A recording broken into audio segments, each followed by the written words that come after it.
Merci. Merci.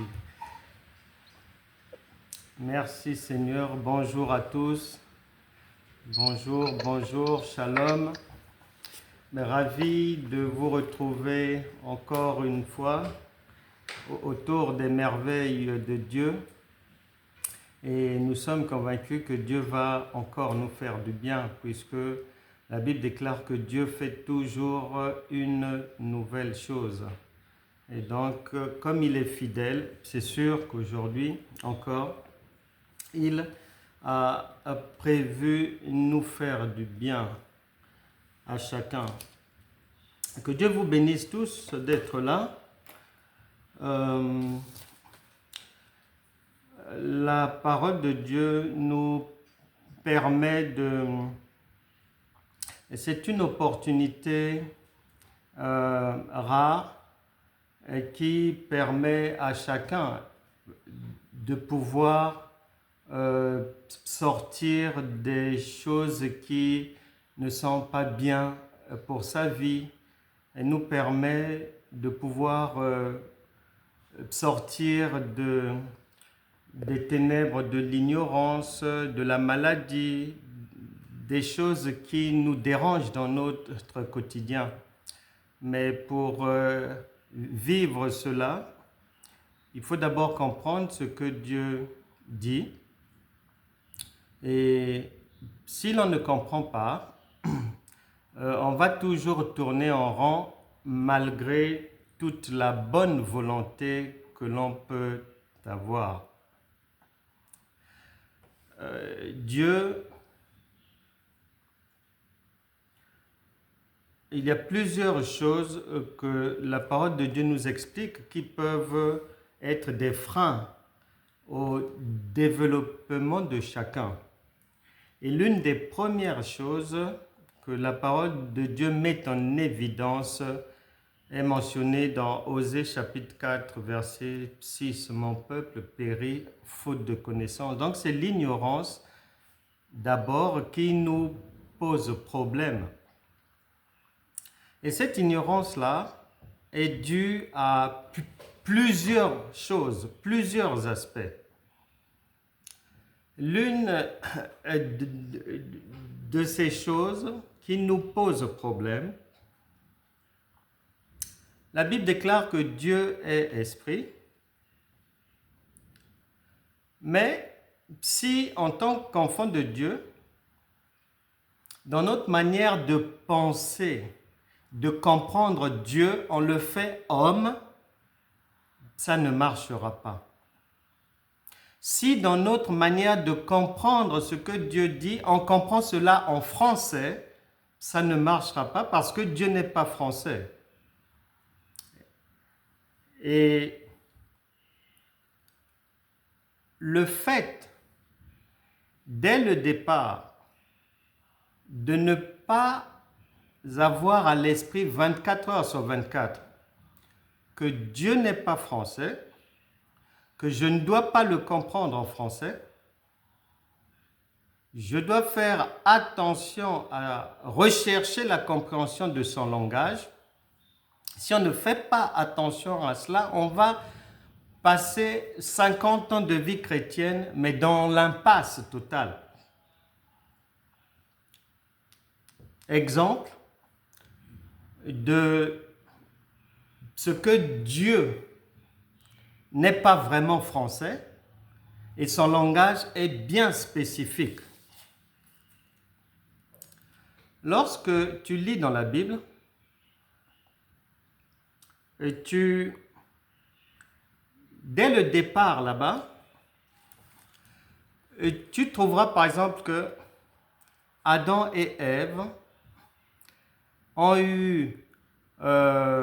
ils ont eu 2 enfants, Caïn et Abel. Et ensuite, ils en ont eu un 3e, Seth. Donc, si on doit comprendre cela en français, lorsqu'on va faire la généalogie d'Adam, on doit retrouver ces 3 enfants-là. Ça, c'est dans la compréhension française. Mais lorsque tu prends le langage de Dieu, Dieu, Genèse chapitre 4, il a des enfants, Caïn, il y a Abel. Et quand tu arrives à Genèse chapitre 5, lorsqu'on va faire la postérité d'Adam, on va parler de Seth. Et là-dedans, Caïn n'est plus là. Alors que Caïn est un fils d'Adam. Mais lorsque Dieu nous relate l'historique des descendants d'Adam et Ève, il n'y a plus Caïn. Quand tu vas chez Abraham, nous savons tous que Abraham a eu avec la sœur Sarah un premier enfant qui s'appelle Ismaël. Et ensuite est venu Isaac. Mais lorsque Dieu va parler de la famille d'Abraham, en Genèse chapitre 22, il va venir dire que Isaac est le fils unique d'Abraham. C'est à s'y perdre. Puisque tu sais qu'il a d'abord eu Ismaël et après Isaac. Mais ça, c'est en français. Mais dans la révélation, dans le langage de Dieu, il n'y a pas Ismaël dedans. Il est dit que Isaac est son fils unique. Quand tu arrives au Seigneur Jésus-Christ, Matthieu chapitre 1, versets 18-19, on t'explique bien que son père s'appelle Joseph, sa mère, c'est la sœur Marie. Mais lorsque le Saint-Esprit retrace la généalogie du Seigneur, non, là-bas son père devient David. Il est dit Matthieu chapitre 1, dès le verset 1 là-bas, que Jésus-Christ, fils de David. Et plus loin, tu viens lire que son père s'appelait Joseph et sa mère Marie. C'est à s'y perdre. Non.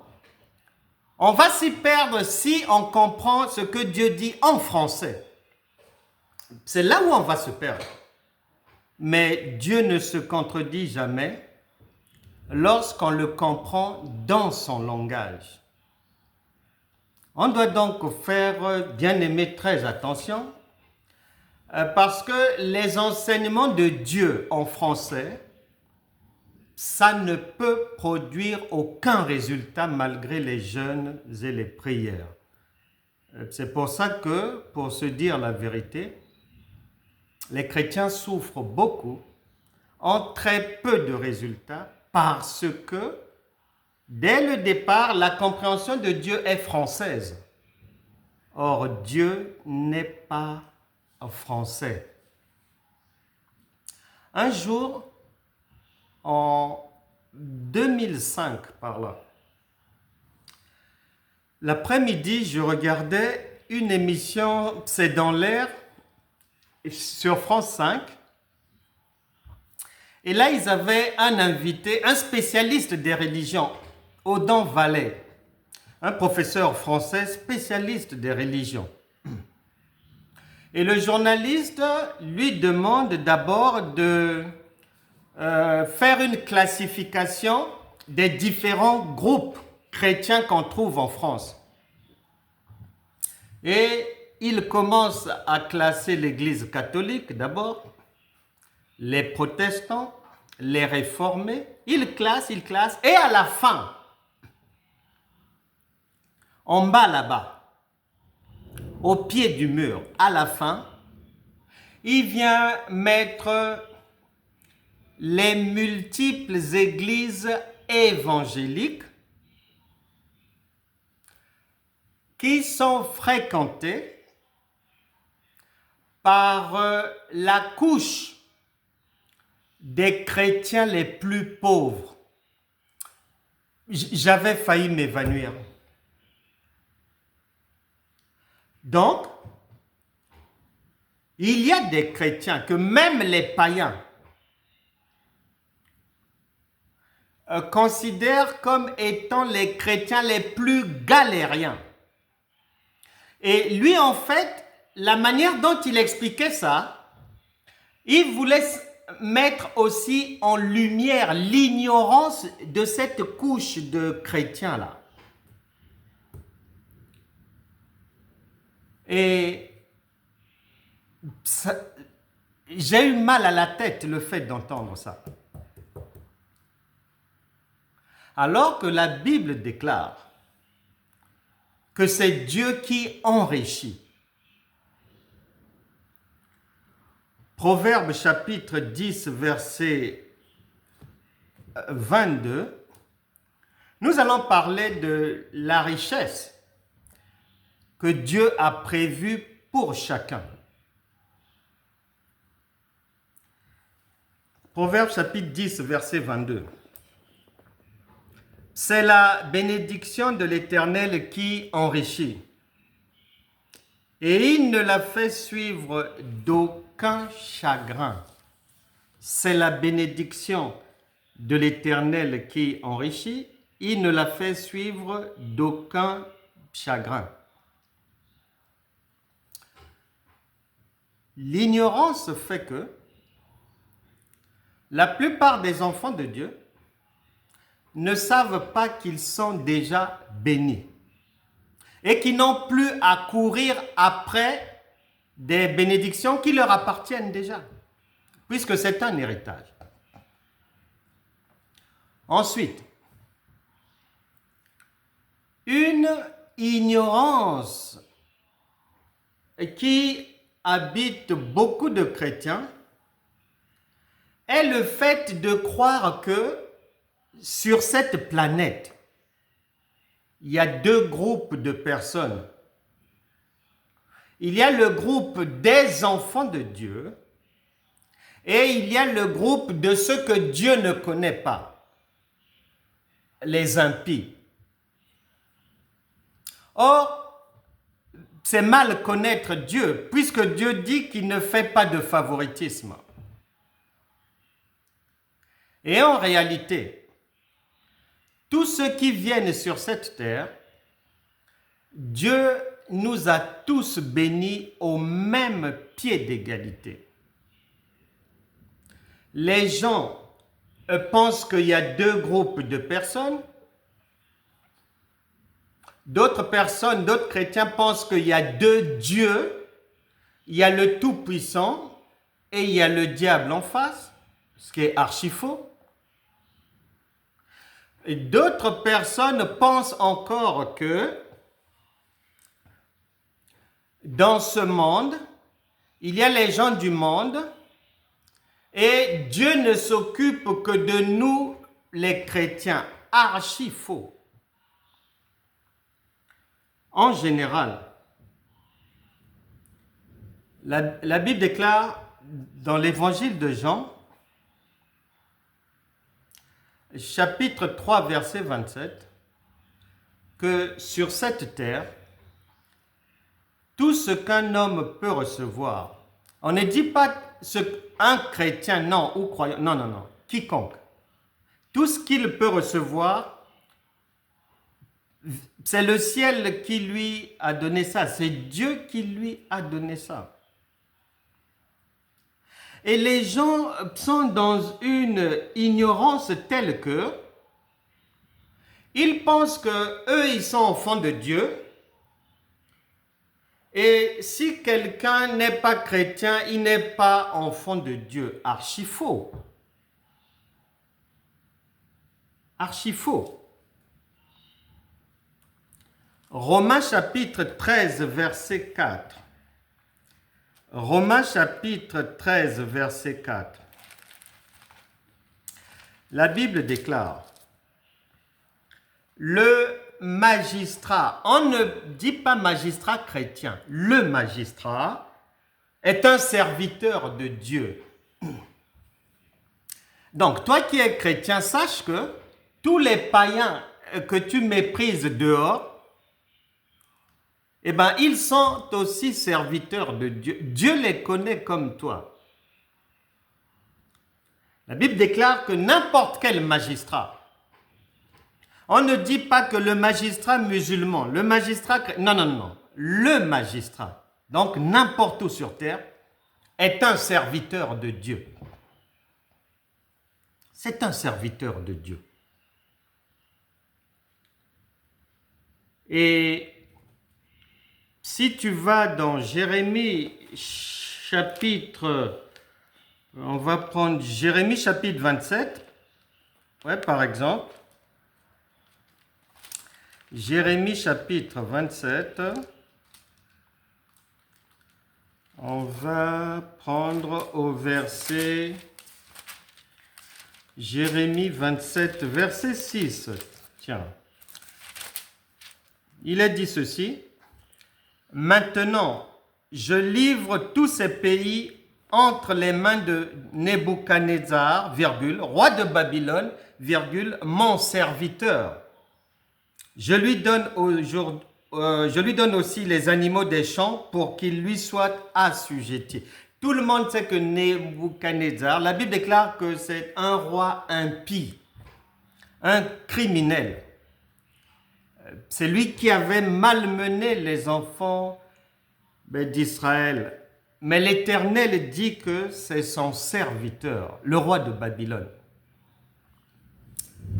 Donc, nous devons faire attention à ne pas oublier que Dieu ne fait pas de favoritisme parce que les chrétiens pensent que tous les païens qui sont riches, qui sont entre guillemets bénis, que ça vient du diable. Non, archi faux.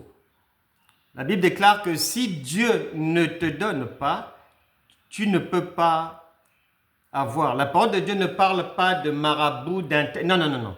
Il n'y a que Dieu dans cette histoire. Si le ciel, l'homme ne peut recevoir que ce qu'il a reçu du ciel. Rien ne peut se passer sous le soleil si Dieu ne permet pas, si Dieu n'est pas au courant de ça. Ça ne peut pas. Si Dieu n'a pas prévu que tu puisses avoir quelque chose, ou tu passes par une situation donnée, tu ne peux pas. Donc, nous devons nous poser les bonnes questions. Comment ça se fait que toi, en tant que maman, tu t'occupes de ton enfant dans tous les domaines de la vie de l'enfant et que tu peux croire que Dieu peut te permettre d'avoir la bonne santé, mais pas la prospérité? Ça ne tient pas la route. Comment peux-tu croire que Dieu peut vouloir que tu puisses travailler, que tu puisses même avoir un bon travail, mais que ta santé ne soit pas bonne? Mais même le goût de ton argent sera sans sel. Mais bien sûr. Donc, la bénédiction divine, ça n'a pas de religion, ça n'a pas de Dieu, de petit Dieu, de demi-Dieu. Non, non, non, non, non. Dieu a béni tout le monde. Pour que tu comprennes ça bien, le Créateur nous a tous créés. Et il s'est incrusté en chacun de nous. Chaque terrien est la propriété de Dieu. Comment on le sait? Parce que l'oxygène, le souffle appartient à Dieu et c'est la marque de la présence de Dieu. C'est le cachet pour dire que tu m'appartiens, tu es ma créature. C'est l'oxygène. Et à partir de là, tout le monde est créature de Dieu. Maintenant, que quelqu'un considère que non, celui qui bénit les païens, c'est le diable, Et donc, les chrétiens, Dieu les bénit par la galère. Mais c'est une folie. Les choses sont très simples. Une maman a par exemple 4 enfants ou 3. Bon, est-ce que tous ces enfants penseront de la même manière, feront les mêmes choses, iront dans la même direction? Mais non! Il y a un enfant qui va bien se comporter, il va faire ses études, il va les finir. Il y a un autre enfant, lui, il ne veut plus aller à l'école, il veut faire la musique, il arrête avec les études, il prend sa direction. Il y a un autre enfant, on ne sait pas pourquoi, il s'est retrouvé dans la drogue. Il y a l'autre enfant là-bas, on ne sait pas pourquoi, l'enfant s'est retrouvé avec des mauvaises compagnies et sa vie est sens dessus-dessous. Je te pose une question. Est-ce que tous ces enfants, avec des cheminements différents, des goûts différents, des comportements différents, des raisonnements différents, des choix différents, est-ce que leur mère a changé ou c'est toujours la même maman? Mais c'est ce que nous sommes avec Dieu. Que tu sois athée, que tu sois musulman, que tu ne crois en rien, que tu crois seulement aux mouches, c'est pareil. Pour Dieu, c'est pareil. Lui n'est pas à ce niveau-là des religions, de ceci. Ah oui, nous sommes enfants de Dieu. Dieu ne les connaît pas. Non, tu te moques de toi-même parce que tous tes chefs au boulot là, c'est Dieu qui les a mis au-dessus de ta tête. Même s'ils ne prient pas, ils appartiennent à Dieu. Donc, la Bible déclare, Romains chapitre 12, verset 2, « Soyez transformés par le renouvellement de l'intelligence. » Non pas seulement pour croire que Dieu peut me guérir, non. Il n'y a pas que ça dans la vie. Mais pour aller au bout de l'acceptation de ce que Dieu a déjà dit, de ce que Dieu a déjà donné. Dans Éphésiens, il est dit que Dieu nous a bénis de toutes sortes de bénédictions. Tu veux qu'il te dise encore quoi?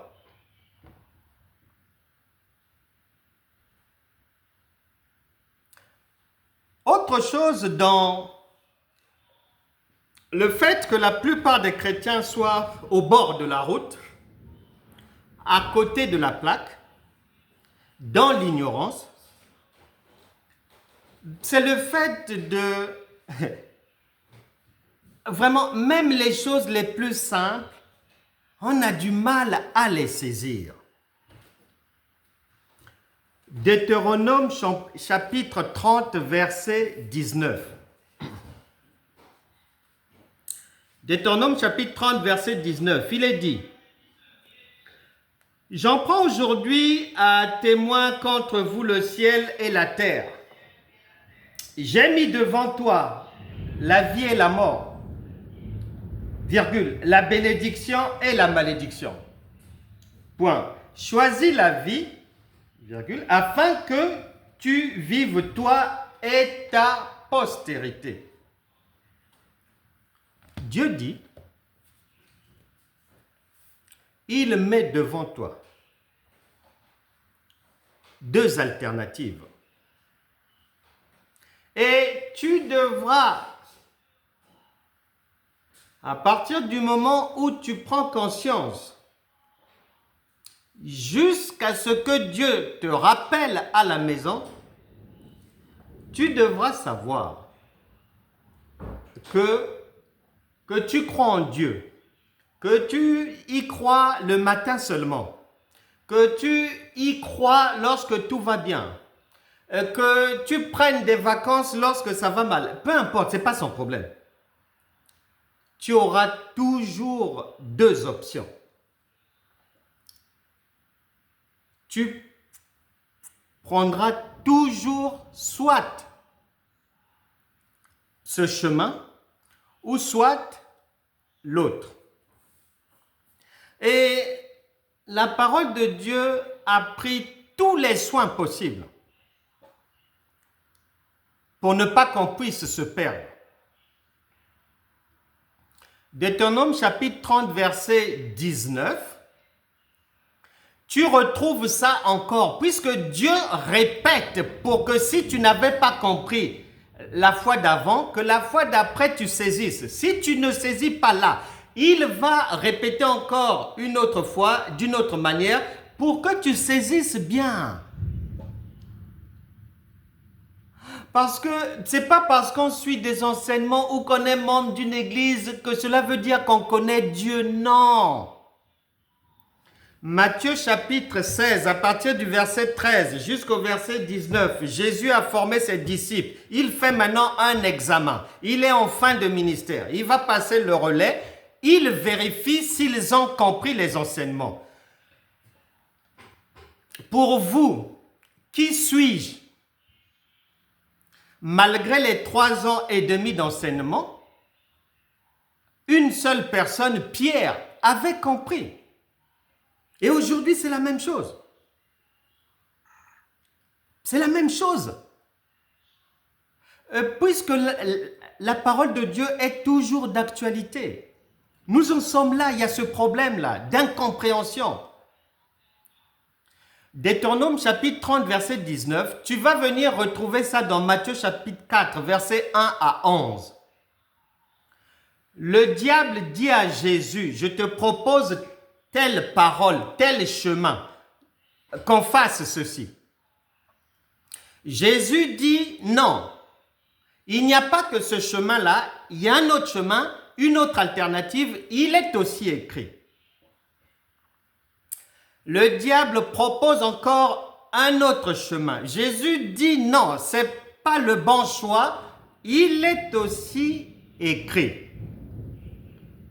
Mais quand tu lis ça, le Seigneur est en train de te dire, il te met en face de toi ta propre vie, tu devras passer par là.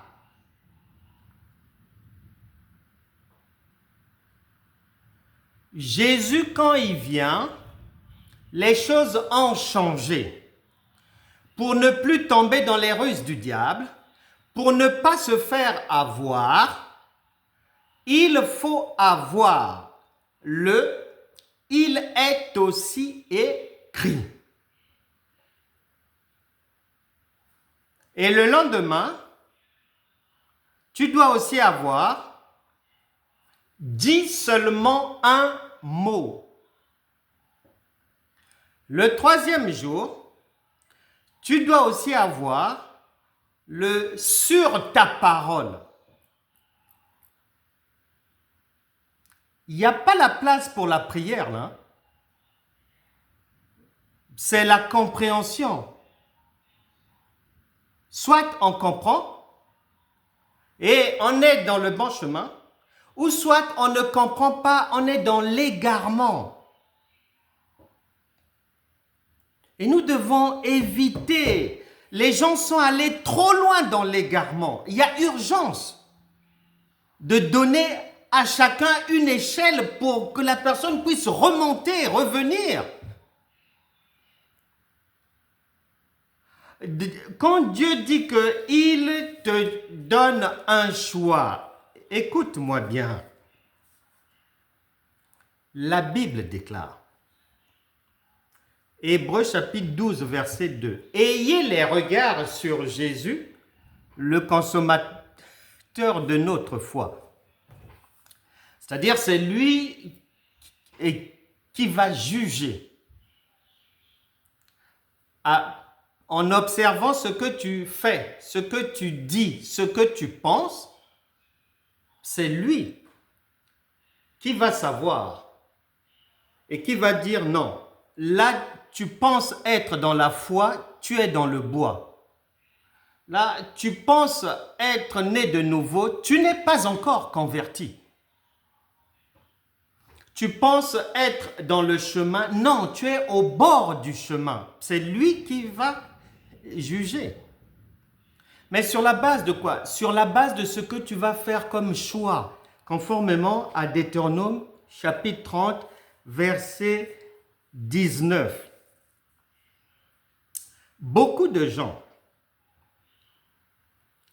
prient matin, midi, soir. Beaucoup de gens aiment bien la parole suivante. 2 Corinthiens chapitre 4 verset 17. Ah, car nos légères afflictions du moment présent produisent pour nous, au-delà de toute mesure, un poids éternel de gloire. Donc, les gens vont se satisfaire des souffrances, des soi-disant épreuves, des difficultés. Ils vont se mentir à eux-mêmes ou accepter le mensonge. Que c'est parce que je suis enfant de Dieu que je dois souffrir. Maintenant, si toi tu as choisi cette parole, en réponse à Deutéronome chapitre 30 verset 19, une autre personne ne va pas choisir cette parole parce que tu dois choisir entre la vie et la mort. Une autre personne va vouloir marcher où elle va dire non, cette parole ne me convient pas. Parce que les paroles venant de la Bible que Satan balançait à Jésus en Matthieu chapitre 4, 1 à 11, Jésus ne les a pas acceptées. Non. Même si ça venait de la Bible, il a dit non.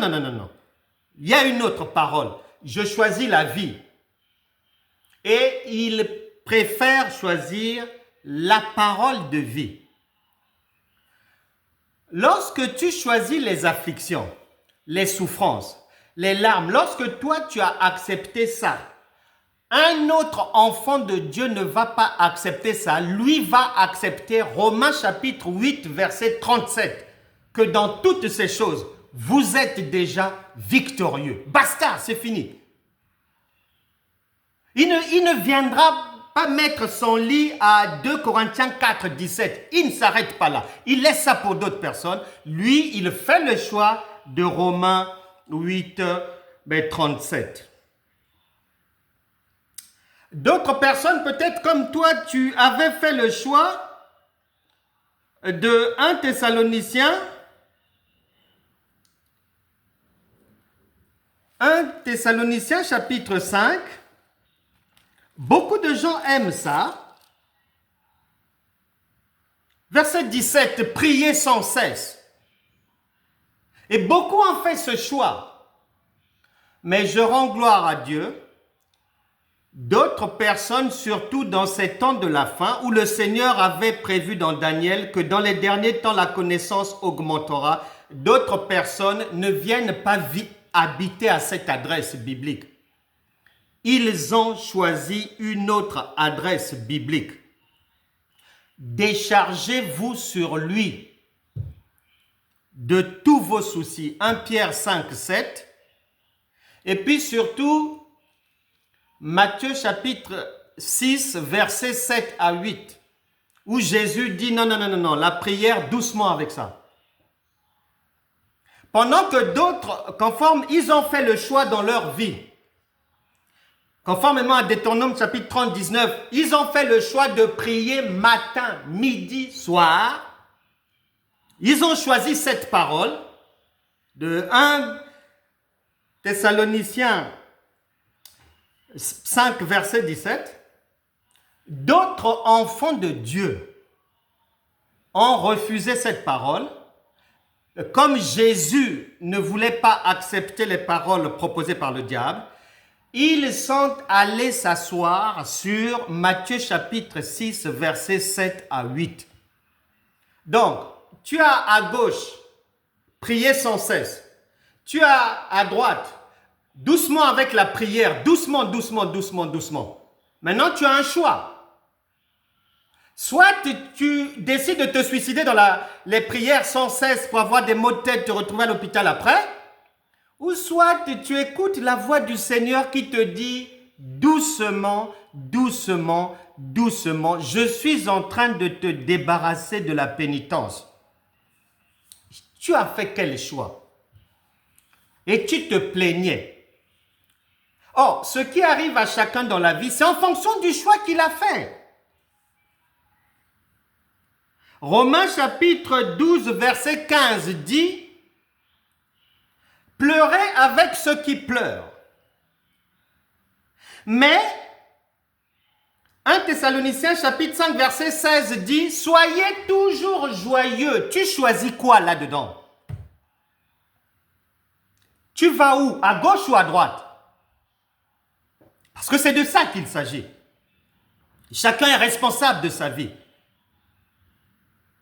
Soit tu vas à gauche pour pleurer, soit tu vas à droite pour toujours être joyeux. Maintenant, si tu choisis de pleurer, je vais t'annoncer ceci.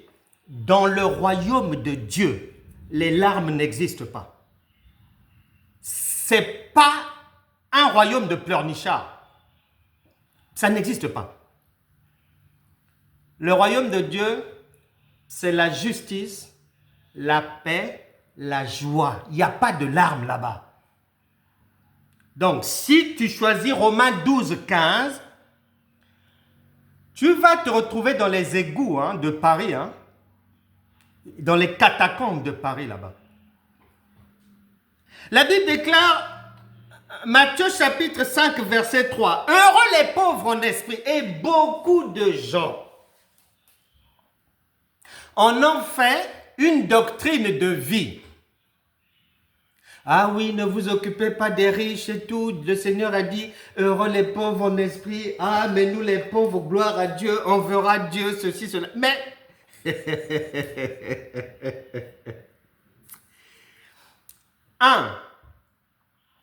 ce que toi tu appelles pauvre, ta compréhension française là, n'a rien à voir avec le langage de Dieu. Dieu ne parle pas de cette pauvreté-là. Non. 2 Corinthiens chapitre 9 verset 8. 2 Corinthiens chapitre 9 verset 8. Et Dieu peut vous combler de toutes sortes de grâces, afin que possédant toujours en toutes choses de quoi satisfaire à tous vos besoins, virgule, vous ayez encore en abondance pour toute bonne œuvre. Tu choisis quoi là-dedans?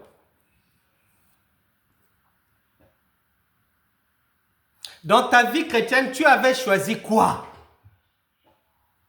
Matthieu chapitre 5, verset 3, mal compris? Ou bien, tu avais choisi 2 Corinthiens chapitre 9, verset 8. Maintenant, après, il ne faut pas jalouser ceux qui ont pris le chemin de 2 Corinthiens 9, 8. Quand tu vas les voir être bénis, ils n'ont pas triché, ils n'ont pas volé ça. Ils se sont conformés à la parole de Dieu. Ils ont fait un choix. Tu crois en quoi? La Bible déclare 2 Corinthiens chapitre 2 verset 11 qu'on doit faire attention parce que nous sommes censés ne pas ignorer les desseins de notre adversaire, le diable. Et 1 Pierre 5, 8 dit que c'est votre adversaire. Je ne suis plus concerné par ça. Je sors de ça. Il n'est pas mon adversaire. Je ne suis plus à son niveau. Puisque la Bible déclare que vous êtes des dieux, donc vous êtes supérieurs au diable. C'est un petit, vous n'êtes plus à son niveau. Toi, tu as choisi quelle parole? Est-ce que tu le considères comme étant ton adversaire, que tu combats matin, midi, soir? Ou bien est-ce que tu as choisi de faire de lui, comme la parole de Dieu prévoit, ton marchepied? Tu as fait quel choix? Parce que c'est une question de choix. Tu marches par rapport à quelle parole?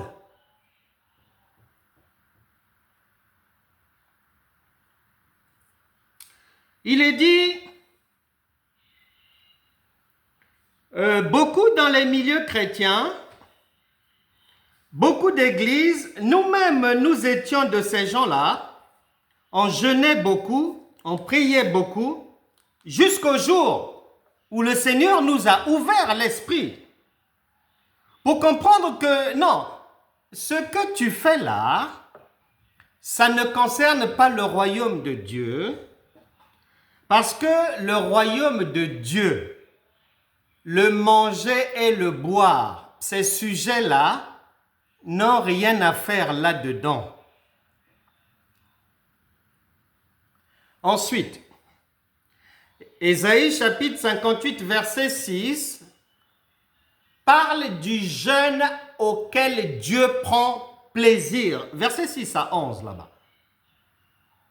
Maintenant, toi, Dieu a dit qu'il met devant toi la vie et la mort. Tu as choisi quelle parole? Tu marches selon quelle parole? Eh bien, si tu as fait le mauvais choix, eh bien, mais ne t'étonne pas que la vie soit difficile, que ça tourne en rond malgré les jeûnes, les prières. Tu as fait le mauvais choix. Tu penses avoir fait le choix de la vie, tu es dans la mort. La Bible déclare 1 Pierre 2, 24 que par les meurtrissures de Christ, nous sommes déjà guéris. Face à la maladie, comment te comportes-tu? Comment te tiens-tu? Est-ce que tu crois comme beaucoup de croyants que Dieu t'aime dans ta maladie? Est-ce que tu crois comme beaucoup d'égarés que l'essentiel c'est que ton âme soit sauvée, même si ta jambe a enflé, même si le dos est émietté, même si la vue est en train de partir? Est-ce que tu as fait le choix de croire que malgré ça, tu es quand même enfant de Dieu et que ton Père est là, en train d'assister à ta descente aux enfers avec beaucoup d'amour? Est-ce que tu crois à ça? Est-ce que tu as fait ce choix?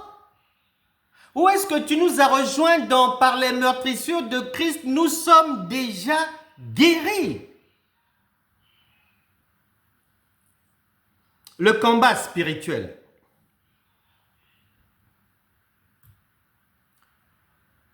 On chasse le Satan à droite, il faut lier à gauche, il faut tordre le cou, taillader les serpents, etc., etc. En contradiction totale avec le psaume 91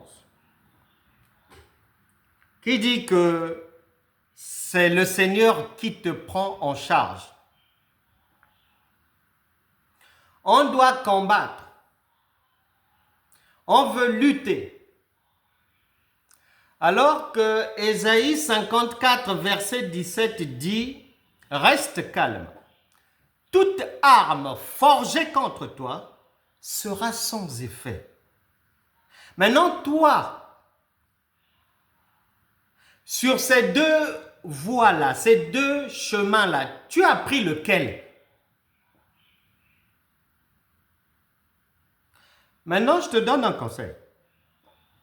Quand Dieu dit, soit tu prends à gauche ou soit à droite, n'essaie pas de virguler, c'est-à-dire à un moment de mélanger droite, gauche, gauche. Non, ça ne marchera pas.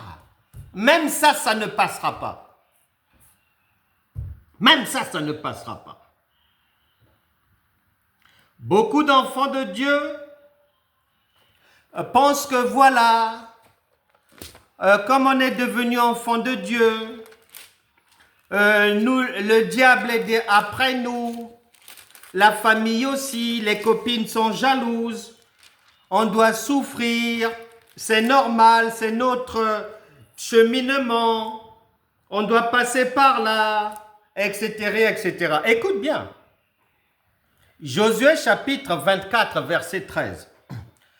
je vous donnais un pays que vous n'aviez point cultivé, virgule, des villes que vous n'aviez point bâties et que vous habitez, virgule, des vignes et des oliviers que vous n'aviez point plantés et qui vous servent de nourriture. C'est la vie abondante. C'est Jean chapitre 10, verset 10. C'est Matthieu chapitre 6, verset 33. C'est Psaume 34, verset 10. C'est Psaume 37, verset 4 à 5. C'est Psaume 37, verset 25. Toutes ces paroles-là, c'est là. Toi, tu penses que tu dois souffrir parce que tu es devenu chrétienne. Mais le Saint-Esprit a dit, tu vivras dans des maisons que tu n'as pas bâties. Tu vas manger des fruits, des choses pour lesquelles tu n'as pas travaillé. Tu choisis quel chemin là? Parce que au quotidien, tu fais des choix. Quand tu pries là, quand tu jeûnes, quand tu fais toute ta sauce là, spirituelle, sache que tu as fait un choix. Maintenant, si tu n'as pas les résultats, s'il n'y a pas l'exaucement, mais c'est à toi de comprendre que tu t'étais trompé. Reviens là où nous sommes et prends ce que le Seigneur Jésus nous a apporté, la vie abondante. Une vie éloignée des larmes, éloignée des douleurs, éloignée des maladies, qui n'a rien à voir avec les soi-disant guerres, les ceci. Même Satan, nous ne le voyons pas. Nous ne le voyons pas. On ne le voit pas pourquoi. Lorsqu'on est dans le bon chemin, c'est parce que Matthieu chapitre 4, verset 11 dit que lorsque Satan a essayé, n'ayant pas obtenu de résultat parce qu'en face de lui, il y avait toujours, il est aussi écrit, la Bible déclare ceci. Alors le diable le laissa et voici des anges vinrent auprès de Jésus et le servaient. Comment? Le Seigneur Jésus, dont tu prétends vivre avec lui, le diable l'a laissé en fonction de la connaissance qu'il avait de la parole. Mais comment maintenant toi le diable ne te laisse pas? Comment? Explique-nous. Les Écritures disent que obligatoirement il doit te laisser. Mais comment chez toi maintenant, il est toujours là, il te relance, il te visite, il te fixe des rendez-vous, il te fait des clins d'œil, il est à droite. Mais comment?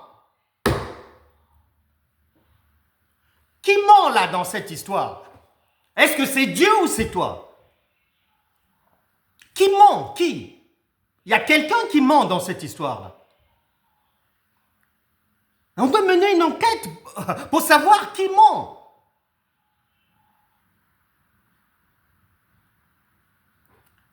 Le Seigneur Jésus-Christ, il arrive, Luc chapitre 18. Il trouve des gens en train de prier.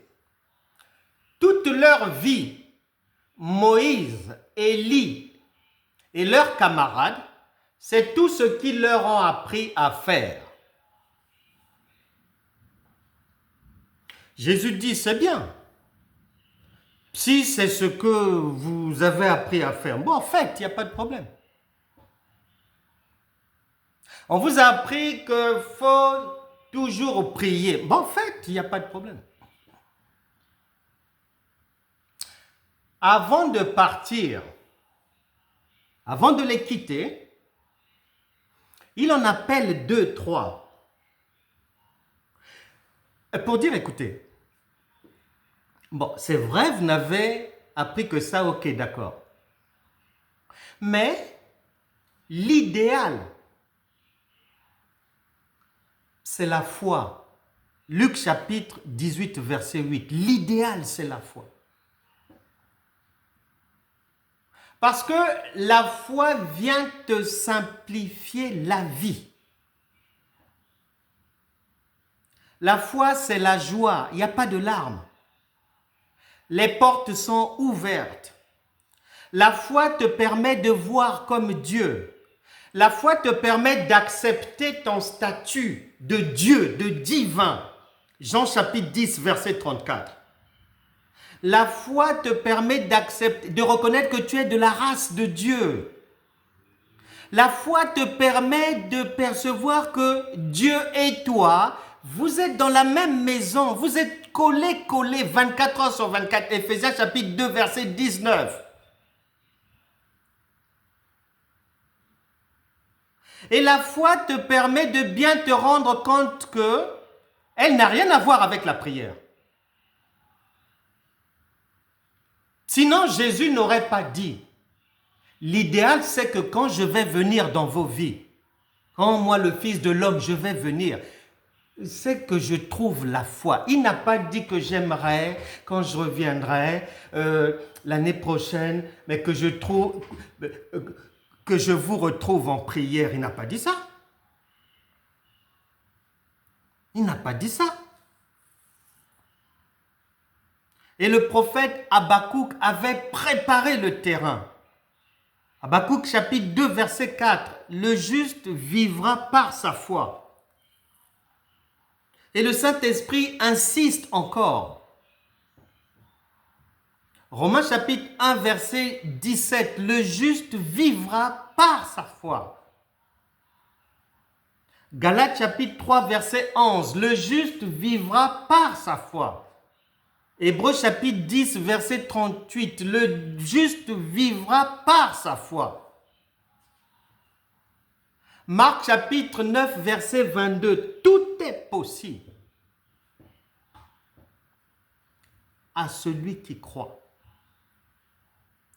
Marc chapitre 11 24. Tout ce que tu vas désirer sur ton cœur, si tu crois que c'est Dieu qui est dans ta vie, c'est terminé. Et la parole de Dieu te précise encore, Galates chapitre 3 verset 23, que avant l'arrivée de Jésus, il y avait autre chose. Il y avait les prières, il y avait les souffrances, il y avait les gémissements, etc., etc. Mais quand le Seigneur vient, la Bible déclare, avant que la foi vînt. Quand Jésus arrive, on rentre dans le règne de la foi.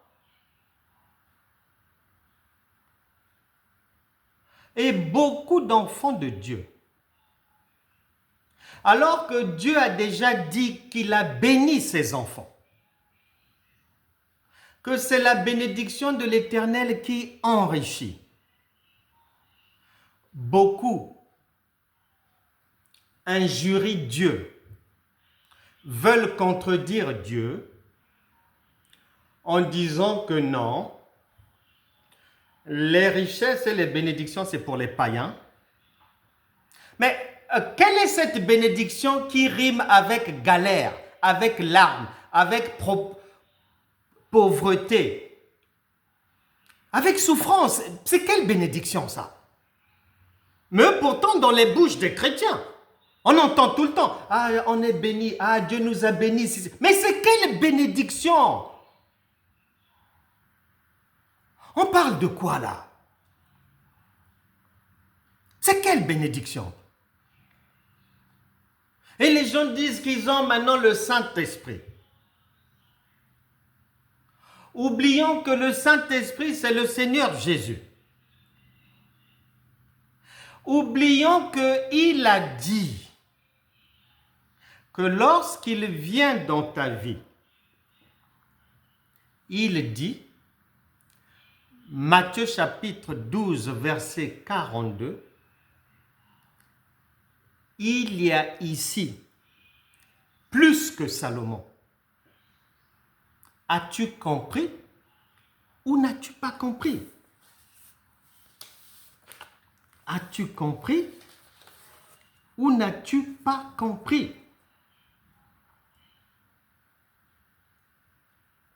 La foi est faite, elle est donnée, elle vient pour être mise en pratique. Tu n'as pas à courir après une bénédiction, c'est déjà ta dotation. Maintenant, le fait de ne pas le savoir, le fait d'avoir une marche chrétienne comme un rat d'église qui a accepté sa condition, le fait d'être un enfant de Dieu aveuglé, oreilles bouchées, ne voyons rien, ne voyons pas ce que Dieu a montré, ne voyons pas ce que Dieu dit, mais on passe à côté de la vie. Et on marche comme les incroyants. Même les incroyants ont la foi. Pour preuve, c'est eux qui fabriquent tout ce que tu utilises. Ils le font par la foi. Ils le font par la foi.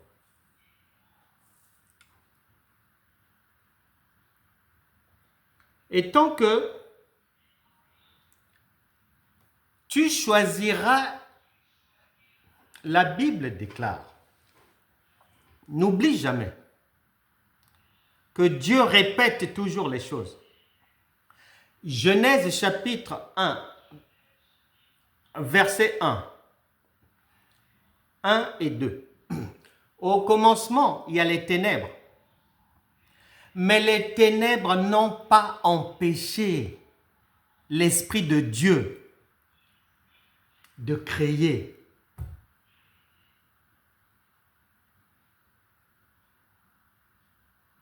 Le Seigneur n'a pas choisi les ténèbres, il a préféré la lumière. Quelles sont les paroles que tu as choisies dans ta vie et avec lesquelles tu marches? Est-ce que ce sont des paroles des ténèbres, comme les paroles que Satan proposait à Jésus? Ou bien est-ce que ce sont des paroles éclairantes de lumière, de joie, de fête, de victoire,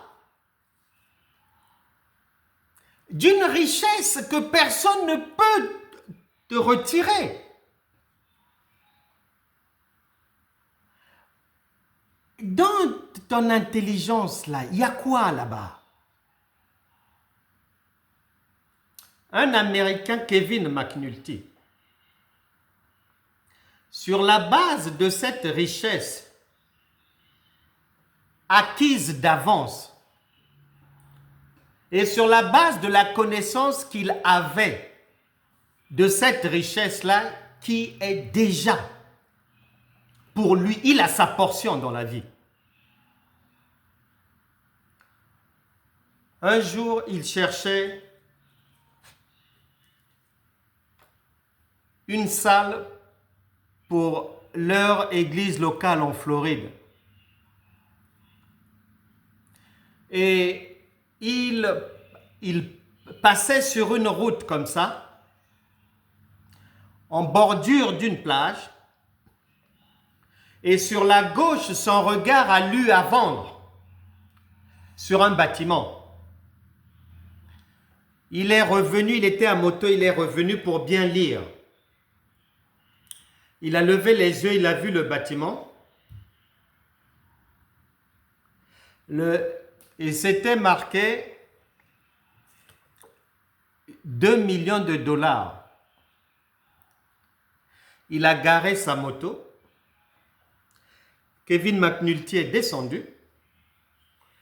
il dira que dans son cœur, il a su que ce bâtiment-là faisait partie de son héritage. Il est descendu, il est allé au bord du bâtiment, il a mis ses mains sur le bâtiment, il a dit « Je te prends au nom de Jésus ». Il repart sur sa moto, il part, et lundi, il se présente à l'agence pour faire une offre d'achat. Le bâtiment est vendu à 2 millions. Lui, en toutes ses économies, il y avait seulement 5 000 $. L'agent immobilier lui dit, mais ça c'est une injure, on ne peut même pas aller parler de cette offre au propriétaire. Il va se fâcher. McNulty ne s'est pas découragé parce que nous ne marchons pas par la vue, mais par la foi. La richesse, l'enrichissement que Dieu t'a donné d'avance n'est pas visible à l'œil nu. On en saisit la portée à travers sa parole. On y croit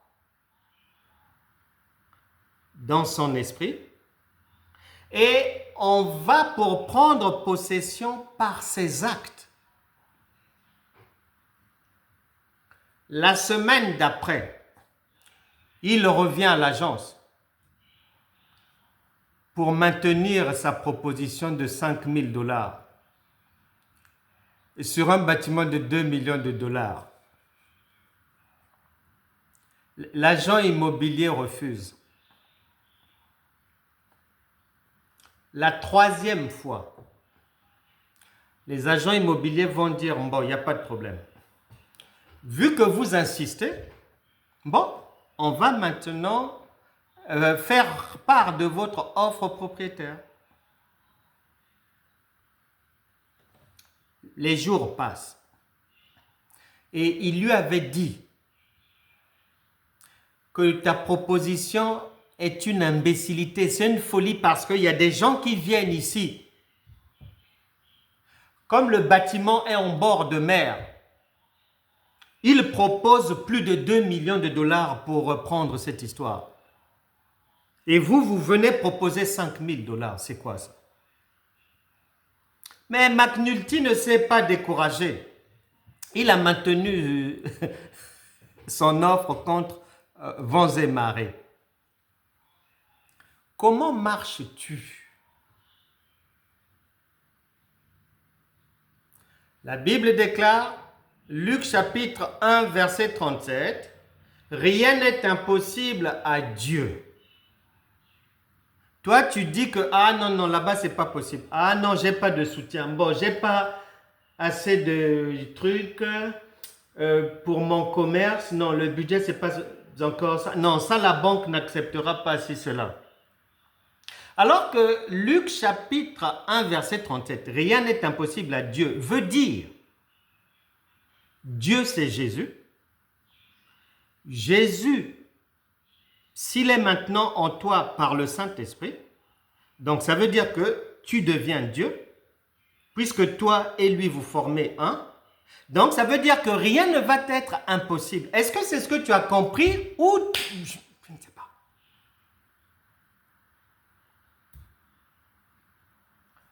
Quelques jours après, l'agence appelle Kevin McNulty d'urgence. Il se présente et le propriétaire était là. Et le propriétaire va dire que c'est Dieu qui lui a dit dans la nuit d'accepter les 5 000 $. Et c'est comme ça qu'ils ont eu leur bâtiment, parce que quelqu'un sait qu'il est fils d'eux. fils de Dieu. Mais comment il va manquer? Tu as déjà vu le fils d'un roi manquer de quelque chose? Tu as vu ça où? Mais là, nous parlons du roi des rois pour ses enfants. Tu crois en quoi? Et je t'informe que Kevin McNulty n'a pas prié ni jeûné pour que Dieu aille dire à ce monsieur, tu acceptes les 5000 $. Il n'a pas besoin, il est déjà convaincu que ça fait partie de son héritage. Il le sait. Et il prend ses pieds, il se dirige vers son héritage. Tu prends tes pieds pour aller bronzer sur quelle plage et croire que c'est là-bas où ton héritage va t'être donné.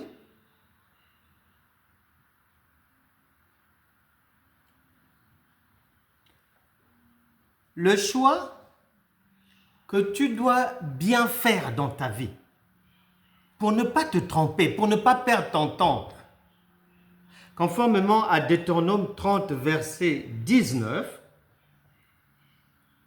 ce choix-là, tu dois savoir que 1. Tu dois prendre en compte l'élément, Nombre chapitre 23, verset 19, que Dieu n'est pas un homme pour mentir. S'il a dit que tu es béni, tu es béni. C'est irrévocable, il n'y reviendra plus. Il a dit en Romains chapitre 11, verset 29, il ne te retirera jamais ça. Tu dois savoir qu'il t'a donné ça par amour. C'est pas par mérite, parce que nous, quand on priait 4 heures, 5 heures, 6 heures, quand on finissait, on pensait que parce que j'ai prié 5 heures, 6 heures, donc je mérite que Dieu me donne ceci. Mais on ne voyait pas ces choses-là. Parce qu'on se trompait. Jésus est venu annuler le mérite. C'est par la grâce maintenant. Tous ont péché, sont privés de la gloire de Dieu. Et maintenant, l'amour de Dieu vient effacer le mérite. On enlève ça. Quiconque, n'importe qui, femme, homme, tu demandes, tu reçois. Tu viens, tu prends ton héritage.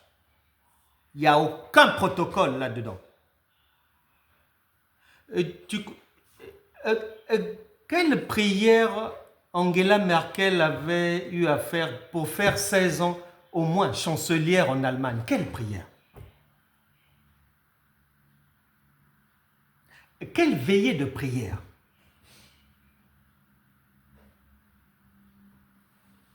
Tu dois savoir que c'est par amour. Dieu est amour.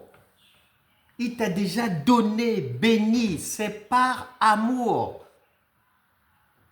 Et si tu te dis que peut-être que, bon, Dieu me reproche peut-être certaines choses, c'est pour cela qu'il freine mes bénédictions. Je te dis que c'est faux.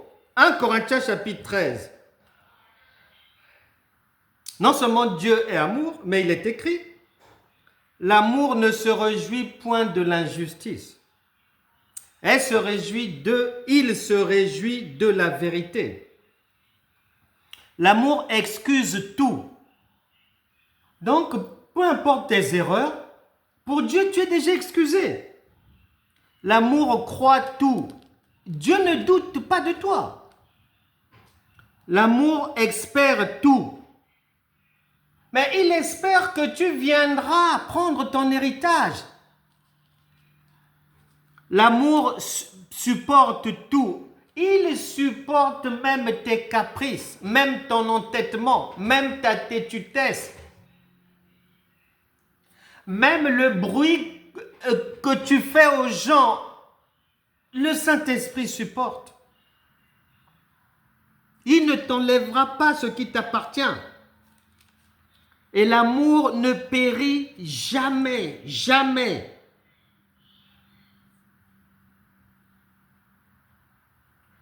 L'amour ne peut pas périr. Dieu ne peut pas supporter même une seconde tes larmes physiques. Non. Il t'aime. Il t'a déjà donné.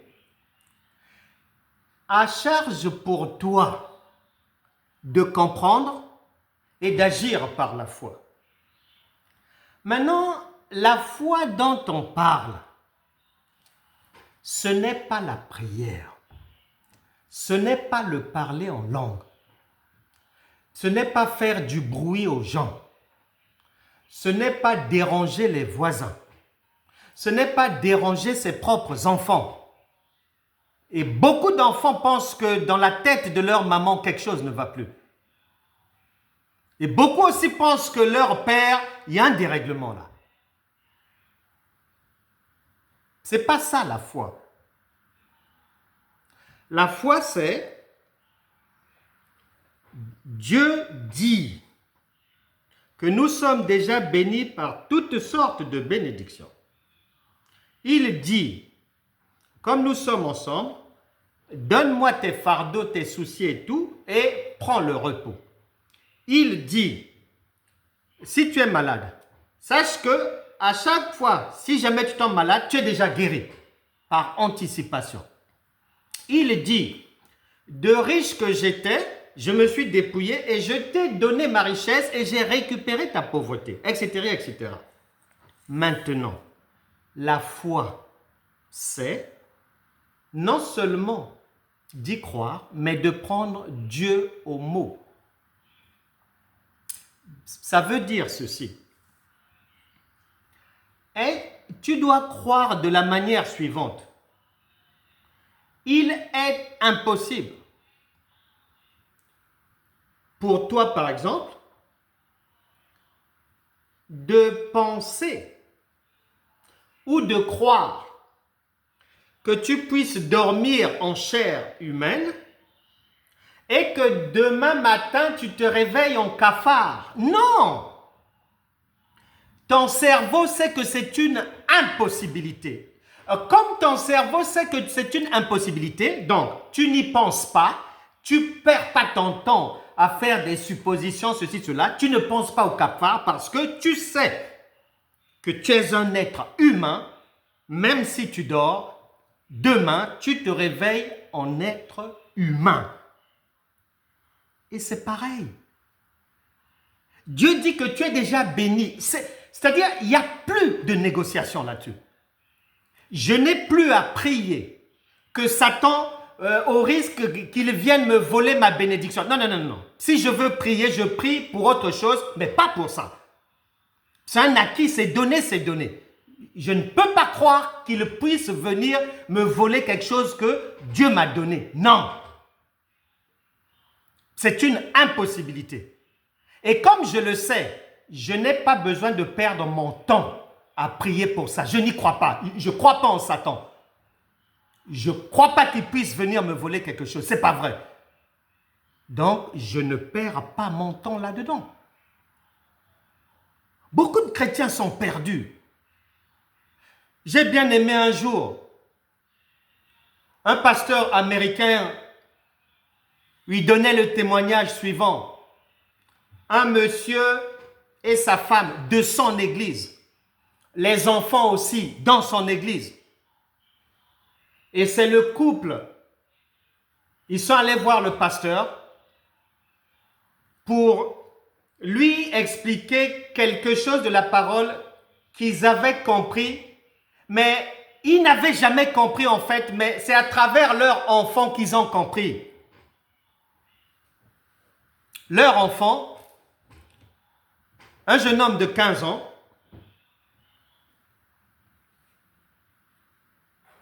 un jour, il a lu Matthieu chapitre 6, versets 7 à 8.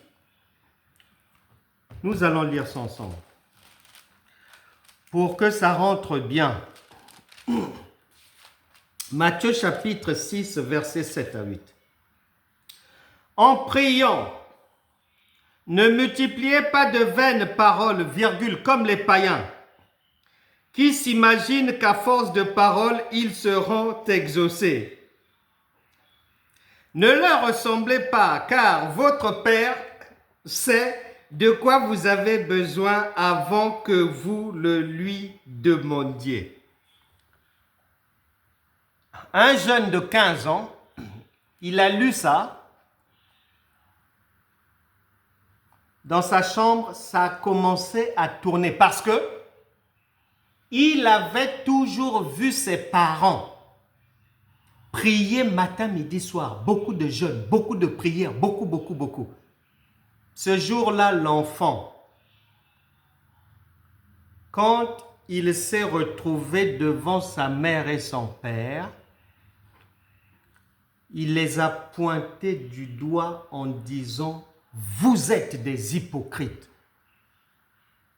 Tu dis « Ah bon ?» Oui, parce que vous faites le contraire de ce que Dieu dit et vous dites que vous obéissez à Dieu. Vous êtes des hypocrites. Et l'enfant court dans sa chambre, prend sa Bible, vient leur lire ce que le Seigneur Jésus a dit et leur demande, dites-moi un peu, tout ce que vous faites là, pourquoi vous le faites? Alors que le Seigneur dit autre chose. Vous êtes vraiment des hypocrites. Dans la tête du père, dans la tête de la maman, ça a tourné. Dans la chambre, ils se sont dit, ah, notre fils donc nous trouve d'hypocrites. Et ils sont allés voir le pasteur. Et le pasteur a confirmé, bien sûr, il a raison. Puisque vous faites le contraire de ce que le Seigneur dit. Il a raison. Nous devons apprendre à être fidèles parce que Dieu, lui, il est fidèle. Il ne ment pas. Il est fidèle. Beaucoup de soi-disant enfants de Dieu marchent dans la désobéissance, dans l'hypocrisie, des hypocrites qui font honte à Dieu devant les païens avec des raisonnements bidons, des paroles qui ne peuvent pas convaincre même une mouche, un comportement dégaré totalement. Aujourd'hui, il faut que ça s'arrête. Il faut venir dans le chemin, la vérité et la vie. C'est là où sont logées tes bénédictions, tes grâces, qui t'ont déjà été données. Et tu n'as pas besoin de souffrir pour ça. Dieu est fidèle. Genèse chapitre 27.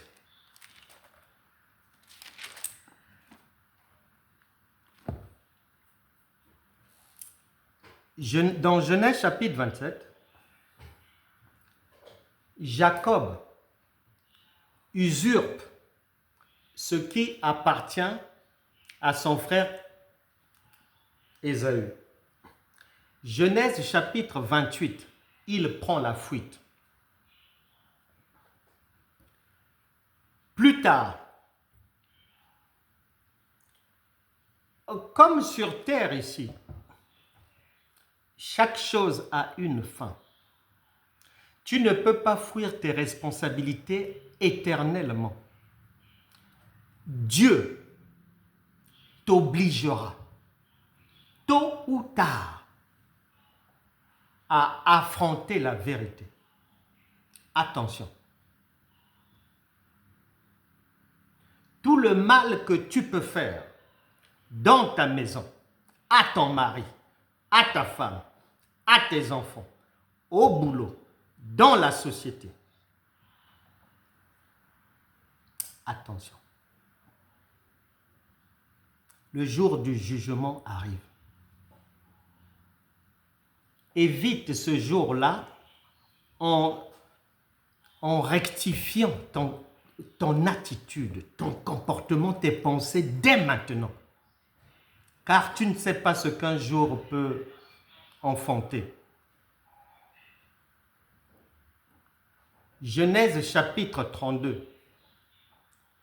L'heure de vérité pour Jacob arrive. Et le Jacob d'aujourd'hui, c'est toi. Il prépare beaucoup de bœufs, beaucoup de cadeaux, de présents pour adoucir le cœur de son frère Ésaü et être pardonné du mal qu'il lui avait fait 20 ans auparavant. Qu'as-tu fait il y a 20 ans? Est-ce que tu y penses? As-tu réparé cela? Où en es-tu avec ça?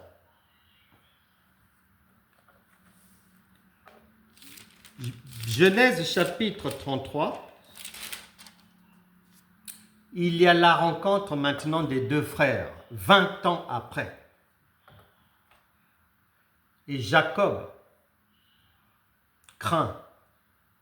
Et donc, il veut amadouer le cœur de son frère, se faire pardonner en lui donnant des présents. Écoute. Genèse chapitre 33, verset 9. Ésaü dit, 2 points. Je suis dans l'abondance, mon frère. Garde ce qui est à toi. Regarde l'amour de Dieu. Et le voleur d'il y a 20 ans et le volé d'il y a 20 ans, l'amour de Dieu les a bénis. Tu n'as encore rien perdu. La Bible déclare que ces paroles sont écrites pour toi. Peu importe là où tu en es, sache que ta richesse, ta bénédiction, elle t'attend. Dieu n'enlève pas ça. Il bénit tout le monde en abondance. Et il n'enlève pas cela. C'est à chacun de faire le choix d'aller vers cette bénédiction par ses pensées, être transformé par le renouvellement de l'intelligence, par ses paroles, ne pas dire une chose et son contraire, et par les actes. Ne pas être hypocrite, ni devant Dieu, ni devant les hommes. Et la foi, il n'y a pas d'hypocrisie dedans. Elle ne se mélange pas. Soit tu choisis de croire en Dieu et tu vas manger les meilleures productions du pays, ou soit tu choisis les paroles des ténèbres, les paroles de tristesse, les paroles qui ne te sont pas destinées. Donc tu as un choix à faire. Il ne faudra pas te plaindre demain. La bénédiction, c'est pour tout le monde. Jacob avait volé. Dieu l'a béni. Ésaü avait été le perdant. Finalement, Dieu l'a aussi béni. C'est ton tour maintenant. Ouvre ton cœur à Dieu. Parle à Dieu, reconnais tes torts. Que par rapport à Deutéronome chapitre 30, verset 19, les situations par lesquelles tu passes, les difficultés de la vie, les maladies, les souffrances, c'était du fait que toi-même tu les avais acceptées. Et une fois que tu acceptes une parole qui vient des ténèbres, même si tu la trouves dans la Bible,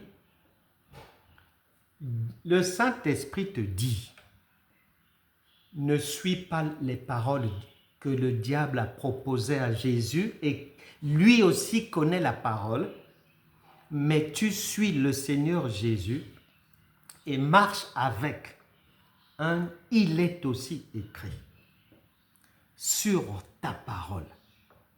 Dis seulement un mot et tu seras guéri, béni. Seigneur, nous te demandons pardon pour nos errements, pour notre ignorance. Saint-Esprit, aie pitié de nous. Parce que nous avons souvent choisi des paroles inadéquates qui nous ont fait du mal parce qu'elles n'étaient pas appropriées à la destinée que tu as déjà réservée à chacun de tes enfants. Aie pitié de nous, Seigneur. Aie pitié de nous, Seigneur. Fais-nous du bien maintenant. Glorifie ton nom dans les vies de tout un chacun. Que toute vie qui était bloquée ici soit délivrée maintenant, transformée par le renouvellement de l'intelligence, remplie d'une foi authentique au nom de Jésus, remplie de l'amour de Dieu, remplie d'un amour de la lumière de Dieu, qui est la parole de joie, qui rend toujours joyeux. Saint-Esprit, fais-leur du bien. Que toute personne ici, ayant des défis financiers, au nom de Jésus, que cette semaine soit une semaine de délivrance. Reçois une semaine d'abondance. Au nom puissant de Jésus. Que tout dossier bloqué, toute dette quelque part, toute créance quelque part, toute facture impayée, toute relance d'huissier, tout dossier d'un emprunt, tout dossier financier dans les vies de tout un chacun ici, tout dossier d'un achat immobilier, de l'achat d'un bien quelconque, au nom de Jésus, reçois la faveur de Dieu maintenant pour être réglé. Au nom puissant de Jésus. Amen.